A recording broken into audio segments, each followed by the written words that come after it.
नमस्कार दोस्तों, स्वागत है आप सभी का हमारे YouTube चैनल रत्नाकर क्लासेस में।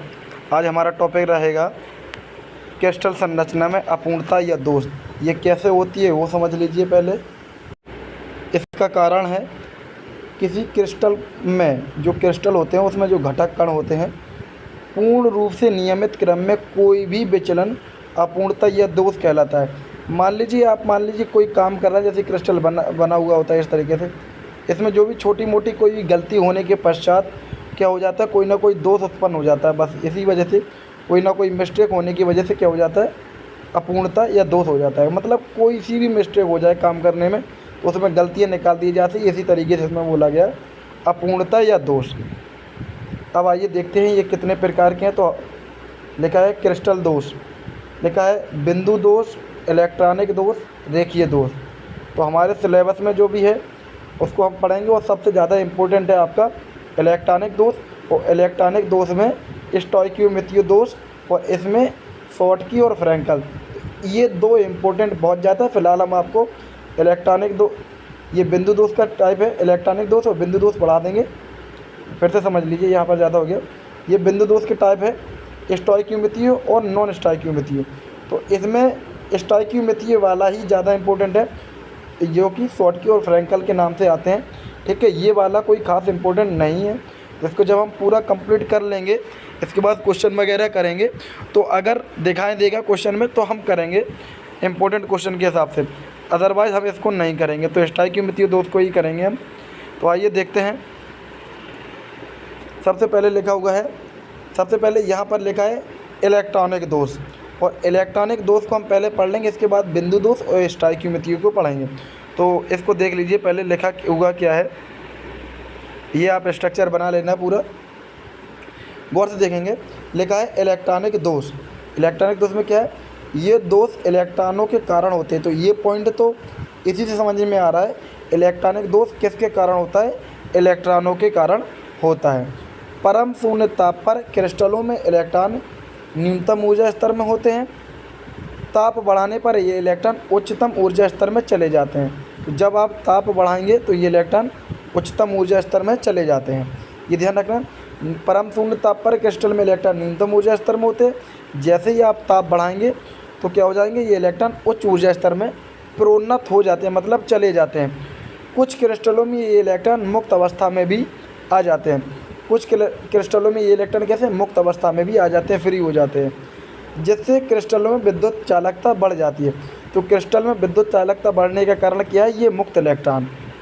बेबंद जिनसे इलेक्ट्रॉन मुक्त होते हैं। अब देखिए इसके क्या है, जैसे कि आप लोग कभी बॉन्ड बनाए होंगे, आपने इस तरीके से बॉन्ड के बीच में, आप ये बॉन्ड ऐसा बनता है, तो बॉन्ड के बीच में इस तरीके भी आप एक एक साइड इलेक्ट्रॉन दिखाते हैं, ठीक है ना। तो जो इलेक्ट्रॉन होता है यहाँ पर और यहाँ पर, तो जब बॉन्ड फ्री होगा इलेक्ट्रॉन इसमें से निकल जाएगा एक भाग से। तो जिस भाग से इलेक्ट्रॉन निकल जाएगा उसको हम बोलते हैं, देखिए, बेबंद जिनसे इलेक्ट्रॉन मुक्त होते हैं। इन इलेक्ट्रॉनों के मुक्त हो जाने पर बने इलेक्ट्रॉन न्यून बंध को छिद्र कहते हैं। इलेक्ट्रॉन न्यून बंध को कहते हैं छिद्र। ये इलेक्ट्रॉन तथा छिद्र ही ठोसों में दोष उत्पन्न करते हैं। तो ठोस में दोष उत्पन्न करने का कारण है इलेक्ट्रॉन और छिद्र। देखो इलेक्ट्रॉन क्या है, जब गर्म करोगे आप किसी भी पदार्थ को तो उसमें से इलेक्ट्रॉन निकल के उच्चतम ऊर्जा स्तर में चले जाएंगे, तो इलेक्ट्रॉन हो जाएगा। और जब बॉन्ड अगर कोई टूट जाएगा तो बॉन्ड से इलेक्ट्रॉन फ्री हो जाएंगे, तो वो उसमें जिस जगह पर इलेक्ट्रॉन होगा उस जगह पर एक छिद्र क्रिएट हो जाएगा। अब आइए देखते हैं परमाणविक या बिंदु दोष के बारे में। तो देखिए इस दोष में कोई धनायन या ऋणायन अपनी स्थिति को छोड़कर अंतराकाशीय स्थल में व्यवस्थित हो जाते हैं। अंतराकाशीय स्थल क्या है, आगे आपको बता देंगे अंतराकाशीय स्थल होता क्या है। व्यवस्थित हो जाते हैं। बिंदु दोष दो प्रकार का होता है, एक है स्टोइकियोमेट्रिक दोष। तो स्टोइकियोमेट्रिक दोष में ये डेफिनेशन लिखी हुई है, इसका कोई खास रोल नहीं है, ठीक है ना ज़्यादा इंपॉर्टेंट है। इंपॉर्टेंट है आपका शॉर्टकी दोष और फ्रैंकल दोष। तो डायरेक्ट शॉर्टकी और फ्रैंकल दोष को देखते हैं। शॉर्टकी और फ्रैंकल दोष में लिखा क्या हुआ है उसको देखते हैं। तो लिखा है शॉर्टकी दोष, यह दोष 1930 में जर्मनी के वैज्ञानिक, यहाँ पर थोड़ा सा कलर चेंज कर लेते हैं। यह दोष किसने दिया था, देखिए सॉरी, यह दोष 1930 में जर्मनी के वैज्ञानिक शॉर्टकी ने बताया था। हालांकि शॉर्टकी दोष, फ्रैंकल दोष दोनों 1930 में बताए गए हैं, लेकिन शॉर्टकी दोष जर्मनी के वैज्ञानिक के द्वारा बताया गया और फ्रैंकल दोष रूसी वैज्ञानिक के द्वारा। तो यह दोष 1930 में शॉर्टकी, जर्मनी के वैज्ञानिक शॉर्टकी ने बताया। यह दोष तब उत्पन्न होता है जब जालक में से कुछ जालक बिंदु रिक्त रह जाते हैं। इन रिक्त बिंदुओं को जालक या छिद्र कहते हैं। संपूर्ण क्रिस्टल विद्युत उदासीन रहता है क्योंकि रिक्ति उत्पन्न करने वाले धनायन तथा ऋणायनों की संख्या बराबर होती है। ठीक है ना, धनायन और ऋणायनों की संख्या कैसी होती है? बराबर होती है। आगे इनका स्ट्रक्चर भी बताएंगे हम आपको। तो अभी ये थ्योरी है। यह दोष कब उत्पन्न होता है? जब कुछ जालक बिंदु रिक्त रह जाते हैं। इन जालक बिंदुओं को छिद्र कहते हैं और संपूर्ण क्रिस्टल विद्युत उदासीन रहता है क्योंकि रिक्ति उत्पन्न करने वाले धनायन और ऋणायन की संख्या सदैव समान रहती है। इसके एग्जाम्पल है caesium chloride, CaCl caesium chloride, potassium bromide, potassium chloride और सिल्वर। यहाँ पर AgBr लिखा हुआ है, Ag और Br यानी कि सिल्वर ब्रोमाइड। और AgBr एक ऐसा यौगिक है या ऐसा एग्जाम्पल मान लीजिए जो शॉर्टकी और फ्रैंकल दोष दोनों दर्शाता है। ठीक है, ये बात ध्यान रखना आप। अब आइए देखते हैं फ्रैंकल दोष पर। तो फ्रैंकल दोष क्या है? देखिए, यह दोष 1930 में रूसी वैज्ञानिक फ्रैंकल ने दिया था। इस दोष को विस्थापन दोष भी कहते हैं, ये याद रखना। विस्थापन दोष क्यों कहते हैं उसका रीज़न समझिए। यह दोष तब उत्पन्न होता है जब कोई आयन यानी कि धनायन हो सकता है या ऋणायन हो सकता है, लेकिन सामान्यतया की बात है धनायन जालक बिंदु के मध्य अंतराकाशीय स्थान पर स्थान ग्रहण कर लेते हैं। ठीक है, तो ये विस्थापन दोष किसको बोलते हैं? शॉर्टकी को या फ्रैंकल को?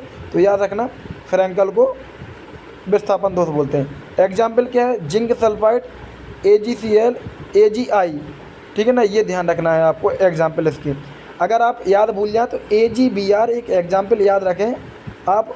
जब इसका एग्जाम्पल पूछा जाए तब भी AgBr और इसका एग्जाम्पल पूछा जाए तब भी AgBr, दोनों में आप एक ही एग्जाम्पल याद रखेंगे।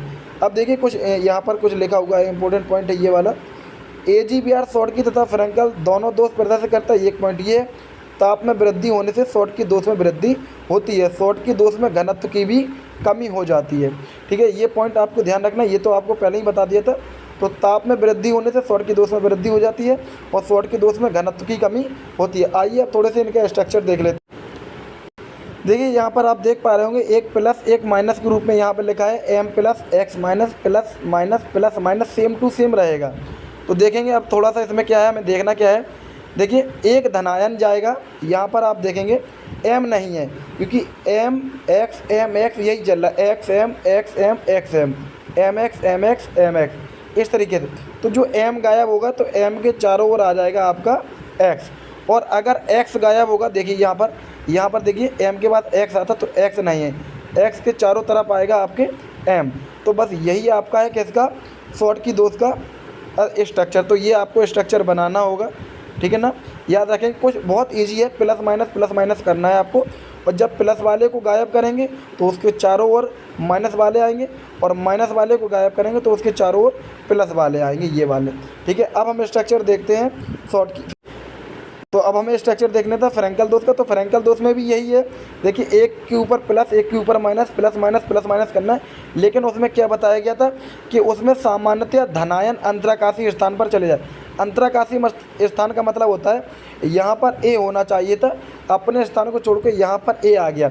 ये वाला A यहाँ पर भी आ सकता था, यहाँ पर भी आ सकता था, यहाँ पर भी, कहीं पर भी ये बस किसी और की जगह पर पहुँच सकता था। ठीक है ना, तो ये होता है अंतराकाशीय स्थान। ठीक है ना, ओके। आज हमारा दोष यहीं तक ख़त्म होता है। नेक्स्ट वीडियो में चर्चा करेंगे किसी और टॉपिक के बारे में। वीडियो देखने के लिए धन्यवाद।